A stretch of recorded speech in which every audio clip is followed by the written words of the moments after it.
नमस्ते सभी को और स्वागत है। आज मेरे पास स्टील सीरीज आर्कटिस 7 प्लस हेडफोन हैं और मैं आपको दिखाने जा रहा हूं कि आप अपने सोनार का उपयोग करके इक्वलाइज़र को आसानी से कैसे सेट कर सकते हैं। सब कुछ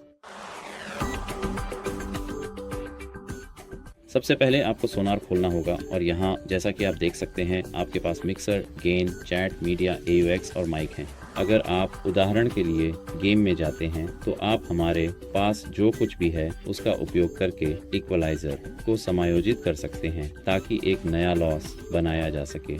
जैसा कि आप देख सकते हैं ये बिल्कुल सही काम कर रहा है। हम बास स्तर समायोजित कर सकते हैं, ट्रेबल स्तर को बढ़ा या घटा सकते हैं। हम चैट, मीडिया, AUX और माइक में भी यही कर सकते हैं। बस इतना ही। उम्मीद है कि ये आपकी मदद करेगा। अलविदा।